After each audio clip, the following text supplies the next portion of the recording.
So in your readings this week and in your video demonstrations, you're looking at Newton's 3 laws, and I want to show you how we can apply that to different situations.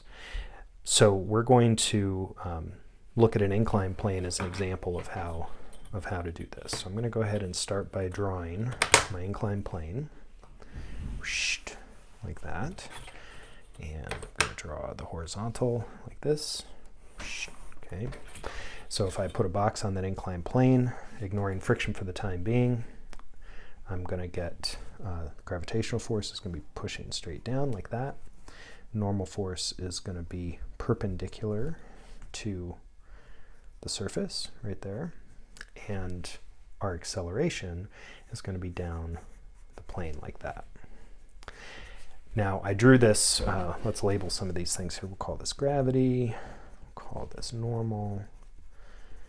And I drew this off to the side because this is the acceleration, which is going to be the sum of the forces on that box.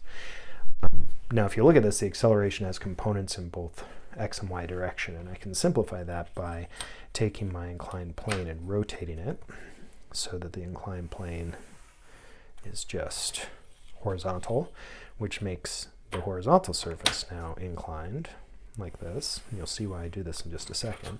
This is the angle here. So basically it's the same as rotating my paper. I just rotated the plane there. My normal force is still going to be perpendicular to the surface in my free body diagram. Gravity is still going to be perpendicular to the horizontal from the previous diagram, in other words, the surface of the Earth. So that's going to be my gravity. We'll call that mass times g. We'll call this normal. And then my acceleration is now just in the x direction. Call that ma. Okay. Now if I had friction, that would be operating in this direction. We'll get to friction in just a minute. But we're going to leave it out for now. So if I have this slope like this, you'll notice that the force component of gravity in the y dimension exactly balances out n. So let's start by employing Newton's second law, the sum of the forces, vector sum of the forces are equal to the vector acceleration times mass. So if I look at let's start with the y dimension, my normal force is the force pointing up, and then I have my x component of gravity, my y component of gravity pointing down. And let's just go ahead and get rid of this vector sign because we're now just in the x direction. And that has to be equal to 0 because there's no acceleration in the y dimension. So that means that my normal force is just equal to m times the y component of gravity. And this angle here is the same as this angle here because I rotated it. And you can see if you just, if I rotate this angle that way, that's the same as rotating this that way. So I get the same rotation there. So considering this is the adjacent angle to that y component, this is going to be mg cosine theta. But turns out we don't really need to worry about that because what we really want to know is what this is. So we'll go to the x component and we're going to say that the x component, which is that right here, there's an x component that's pulling this object.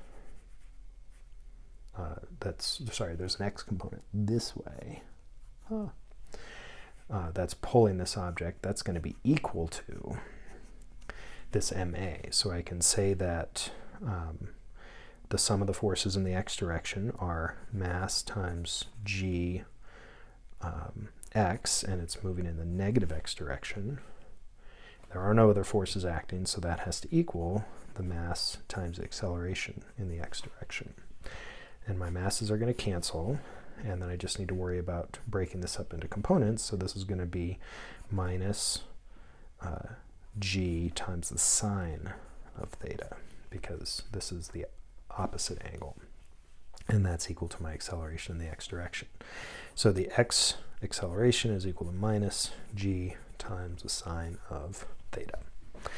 And to double check that, we can look at, imagine if theta were 90 degrees, right? There's my 90-degree theta. That would be like the inclined plane just standing straight on end. And if I have an object falling, right, the angle is equal to 0.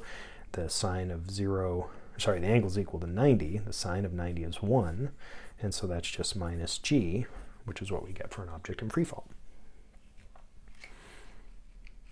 Okay, so that's an example of kind of employing Newton's laws. The main laws that we used all three laws when we did this. The first law we used was Newton's third law when we set this up, because we had equal and opposite forces summing up, right? So that the normal force was balancing against the gravity pulling against that surface.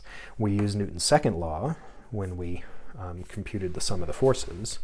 And of course, Newton's first law is just saying that if an object is changing its velocity, then we have an acceleration, and this object is sliding down the slope at a constantly increasing velocity. So there we have its acceleration there.